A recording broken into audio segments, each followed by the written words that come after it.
When you are explaining ना कि हम्म, उसके मन में ये गया होगा या फिर वो अपने हम्म, आप को बोर्डम के कारण, मेरा तुरंत रिएक्शन आ रहा है बोर, अरे बोर हो गए तो ऐसे करोगे, it's my instant reaction, but I really want to understand कि उसके दिमाग में क्या चलता है जो चीट करता है, और जिस पे चीटिंग होती है वो चीज किस पेन से गुजरता है, और उसको उसके लिए आगे के स्टेप्स क्या होने चाहिए, कहाँ पे फुल स्टॉप लगा देना चाहिए कि भाई और मौका नहीं मिलेगा, I want to get separated, और कहाँ पे मौका देना चाहिए. when you first get aware of this relationship ki my partner is having a extramarital affair, we have to understand, is the partner taking the accountability? The cheater is Okay. taking the accountability, is wanting to work on this relationship, right? Has ended that extramarital affair completely. ये नहीं कि हाँ थोड़े दिन में बात बंद कर दूंगा, अब अचानक से कैसे कर दूं, अच्छा थोड़ा सा समय दो, नहीं. वो फुल सेंस ऑफ अकाउंटेबिलिटी है कि नहीं है. Also if both the partners equally wanting to work on that. जो मैंने पहले कहा था कि आप वर्ड्स में बहुत कुछ कह सकते हो, Action. Your actions has to be consistent. You have to have the resilience to endure कि सामने वाला जो जिस पे चीटिंग हुई है वो आपको बार बार ब्लेम करेगा, वो गुस्सा भी दिखाएगा क्योंकि वो ट्रॉमा से गुजरा है. तो you have to endure that, you have to have patience for that. तो वो चीज को अगर हम, ये एक बार में हो गया, अब now there are multiple couple who come की 2 बार हो चुका है, 3 बार हो चुका है, अब मैं कितनी बार मौका दे दूं पार्टनर को, irrespective of the gender, right? वहाँ पे we have to understand what is it that this relationship, holds a value in your life. Yeah. Are you in this relationship for what reason? Are you in this relationship, right? So, and what is making you continue with this relationship but at the same time go, astray every now and then?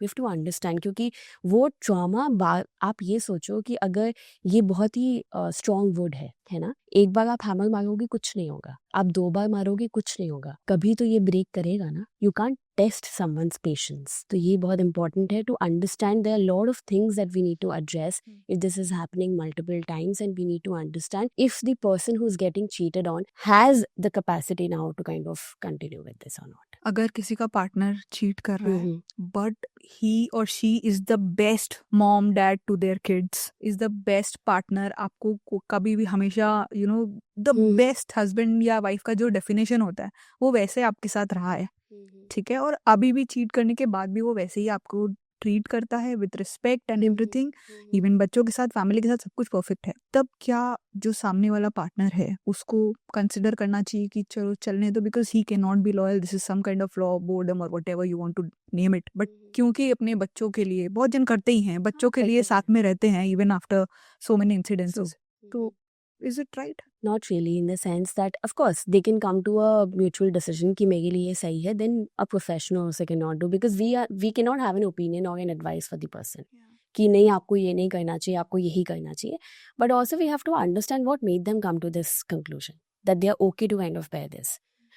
Is it something which is going to interfere with their functioning? Is it something which is going to interfere with their mental peace, their sense of identity? अगर हाँ तो वो गलत है. अगर नहीं, उनको लग रहा है कि नहीं ठीक है, my identity is not getting affected, my self-worth is not getting affected, my other day-to-day activities is not getting affected, ठीक है, happens. There have been couples who've come to me and they have exactly said this, it's been okay, and they have decided to just continue with it. Really? Yeah. बोले मैं manage कर पा रहा हूँ दोनों families को बहुत ही अच्छे से, and one partner is aware, not both the partners are aware, one partner is aware and the partner is absolutely okay with it, so what's the harm. So had come to me to ask कि healthy है कि unhealthy है. मैंने बोला are you here for an advice that आपको छोड़ना चाहिए कि नहीं छोड़ना चाहिए, कि आप किस चीज़ के लिए हो.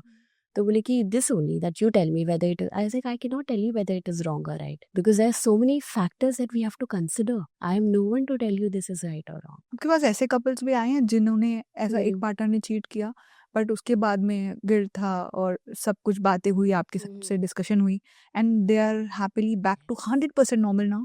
हुआ है? हुआ है. ऐसे होता है. समटाइम्स वी हैव टू, कभी कभी it's a one time thing also, it's a situation, very rarely, but कभी कभी ऐसा सिचुएशनल भी होता है कि when a person is going through a very stressful period, like grief, loss of a loved one, एक कोई पेरेंट की डेथ हो गई है, उस समय वो एक to conceal that pain, to feel more lively, they get astray in the relationship, but then they feel the immense guilt, guilt. shame, and they confess and then they want, तो ये होता है इन सिचुएशंस में majorly ये होता है कि reconcile हो जाता है, फिर अंडरस्टैंडिंग बिल्ड होती है.